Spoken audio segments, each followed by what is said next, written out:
El presidente de Ucrania ha denunciado hoy que Rusia ha violado el alto el fuego y ha bombardeado Mariupol. Acusa al gobierno ruso de haber bombardeado un hospital materno-infantil y dice que todavía hay niños bajo los escombros. El presidente ha vuelto a pedir el cierre del espacio aéreo de Ucrania por parte de la OTAN para poner fin a las atrocidades. Cruz Roja dice que la ciudad en la costa del mar de Azov sufre de un asedio apocalíptico. Mariupol era una de las 6 vías de escape que se abrieron en los corredores humanitarios. El resto eran localidades cercanas a Kiev, la capital, pero solo unos pocos civiles han podido ser evacuados. Mientras, el avance del ejército ruso continúa en el este y sur del país, aunque mucho más lento de lo esperado. Estas imágenes de satélite revelan la actividad militar en Kiev y sus alrededores, y se pueden observar algunos de los daños causados por los bombardeos y el fuego de artillería. Sobre el terreno, los ataques han dejado un número indeterminado de muertos en ambos bandos, muchos de ellos civiles. Al menos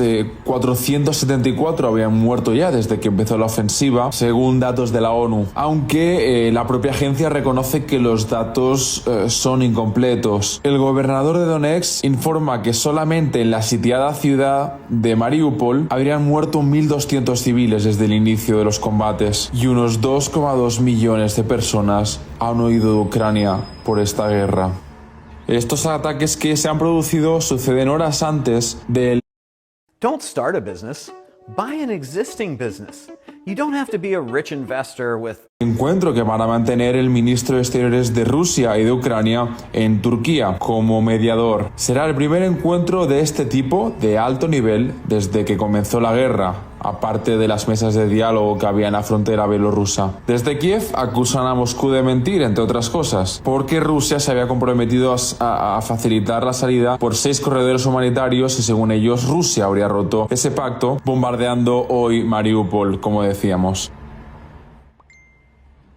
A duras penas, un grupo avanza y lo peor, como siempre, es de lo que se alejan.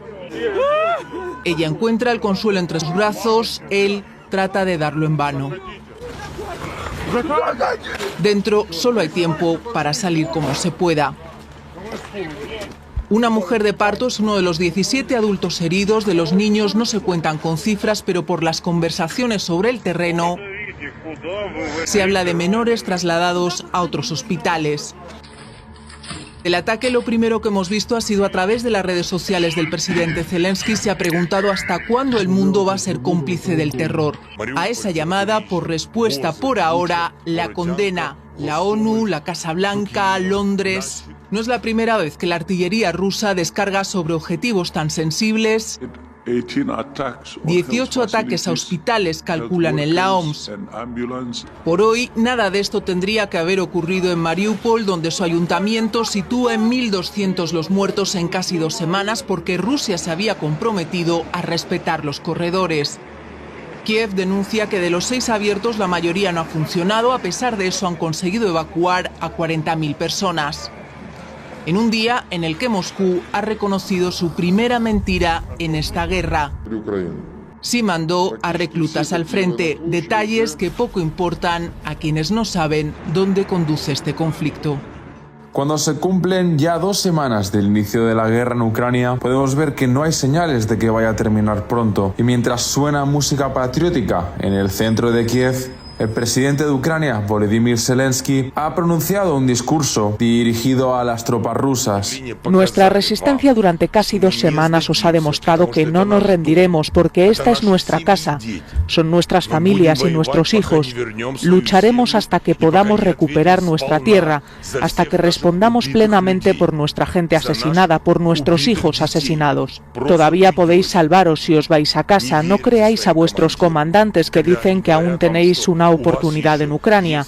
Aquí solo os espera la cárcel y la muerte. Moscú también responde a esta guerra psicológica y ha reiterado las acusaciones sobre un supuesto programa de armas biológicas en Ucrania que habrían sido financiadas por los Estados Unidos, con más de 28 laboratorios en el país. Confirmamos los hechos revelados durante la operación militar especial en Ucrania, que atestiguan la limpieza de emergencia de los rastros de los programas biológicos militares del régimen de Kiev. Estos programas fueron implementados por Kiev con financiación estadounidense. Por supuesto, no se trata de ningún uso pacífico, para fines científicos en beneficio de la paz y del desarrollo. El ministro de Exteriores ruso confirma la reunión con su homólogo ucraniano y mientras tanto los líderes europeos buscan una salida imposible a la dependencia energética de Rusia.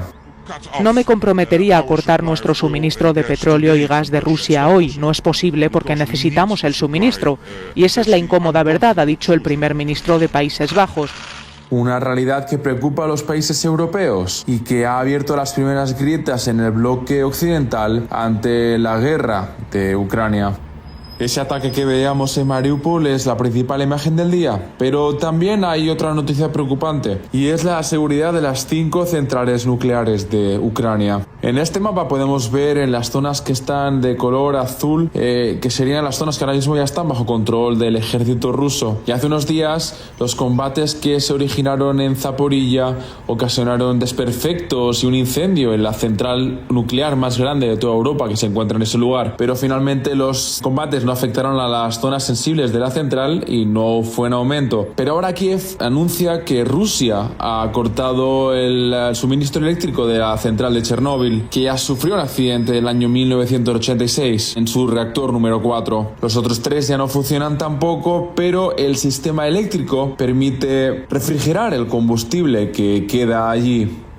De momento, el Organismo Internacional de Energía Atómica cree que los sistemas alternativos son suficientes para abastecer de energía a la central y mantener la seguridad. Aún así, el ministro de Exteriores ucraniano ha advertido de que los sistemas de emergencia que permiten que los sistemas de refrigeración de la central sigan funcionando solo tendrían combustible para funcionar 48 horas más. Y de que si esos generadores dejan de funcionar, entonces sí que podría haber un peligro de fuga radioactiva. Ucrania ha pedido, por tanto, un alto al fuego para poder reconectar el suministro eléctrico que contacta las bombas que mantienen funcionando el agua de las piscinas en que está sumergido el combustible nuclear gastado de Chernóbil. Una situación que ha vuelto a poner en el centro de esta guerra las centrales nucleares. Justo después de que esta mañana el gobierno ucraniano advirtiera de que los científicos que están trabajando en la central de Zaporilla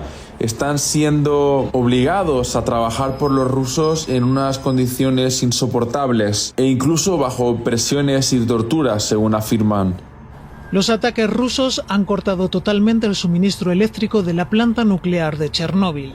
Con este mensaje de Twitter, la empresa que gestiona la red eléctrica en Ucrania comunicaba el apagón y la imposibilidad de restaurar las líneas. La central de Chernóbil lleva décadas sin producir energía, pero necesita recibirla para mantener la seguridad de las instalaciones, para poder seguir refrigerando los reactores.